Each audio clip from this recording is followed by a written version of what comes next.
Sir దానికి తగ్గట్టుగానే మనకి వచ్చే రెస్పాన్స్ కానీ ఫోటోగ్రాఫర్స్ అంటే ఏదైతే వాళ్ళకి ఫీడ్బ్యాక్ ఇద్దాం అనుకుంటామో దాని గురించి మొత్తం మనం ప్రమోట్ చేస్తామండి. ఇప్పుడు ఫోటోగ్రాఫర్ నుంచి వస్తే రెస్పాన్స్ చూస్తుంటే మాత్రం ఖచ్చితంగా ఇది ఎవ్రీ ఇయర్ మాత్రం గ్రాండ్ సక్సెస్ అవుతుంది అనుకున్నాను. ఈ ఇయర్ స్పెషాలిటీ ఏంటంటే అండి, లాస్ట్ ఇయర్తో కంపేర్ చేస్తే అంతకుముందు టీవీ యూజ్ చేసి హెచ్డీవీకి వచ్చింది. హెచ్డీవీకి ఇంకా అందరూ షిఫ్ట్ అయ్యారా లేదనుకుంటే ఫుల్ హెచ్డీలోకి అంటే ఇంకా డివిడీనే కంటిన్యూ చేస్తారని కొంతమంది ఇంకా సిడీ కంటిన్యూ చేస్తున్న టైంలో బ్లూరే వచ్చేస్తుంది. ఆ టెక్నాలజీకి సంబంధించి మొత్తం ఇక్కడ ఎడిటింగ్ సాఫ్ట్వేర్స్ గురించి అటు గురించి ఉందండి. అది కాకుండా మేము ఈరోజు సెమినార్ కూడా ఉందండి దానికి సంబంధించి. ఫోటోగ్రఫీలో ఇప్పుడు డిజిటల్ ఆల్బమ్స్ ఇంపార్టెన్స్ చాలా పెరిగిపోయింది.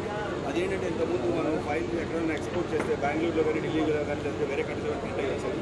అది ఇప్పుడు హైదరాబాద్లోనే ఒక దగ్గర 8 కంపెనీస్ స్టార్ట్ అయినాయి. అందరూ కూడా పార్టిసిపేట్ చేశారు. రైట్ ఇప్పటి వరకు 110 కంపెనీస్ ఇప్పటి వరకు పార్టిసిపేట్ చేస్తున్నాయండి. దీంట్లో 110 కంపెనీస్లో దాంట్లో నేషనల్ అండ్ ఇంటర్నేషనల్ కంపెనీస్ ఉన్నాయండి. కొన్ని యూఎస్ నుంచి ఇటలీ నుంచి కూడా కంపెనీస్ వచ్చి ఇక్కడ పార్టిసిపేట్ చేస్తారు.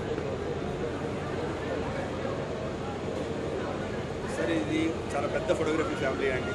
ఆంధ్రప్రదేశ్ కంపేర్ చేస్తే వేరే ఏ స్టేట్లో కన్నా ఫోటోగ్రఫీలో ముందుందంటే ఏమాత్రం డౌట్ లేదండి. ఎందుకంటే మీరు ఢిల్లీ, బాంబే తర్వాత ఎగ్జిబిషన్స్ పరంగా కానీ, క్వాలిటీ పరంగా కానీ, ఫొటోస్ మీడియా పరంగా కానీ ఏది చూసినా కూడా చాలా ముందు ఉంది.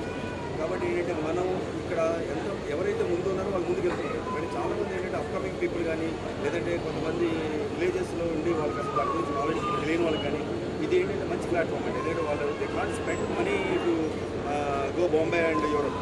బికాస్ ఏంటంటే హైదరాబాద్కి ఏంటంటే మా రాత్రి బయలుదేరి పొద్దున్న దిగుతారు, సాయంకాలం దాకా తీసుకుని మీరు వెళ్ళిపోతారు.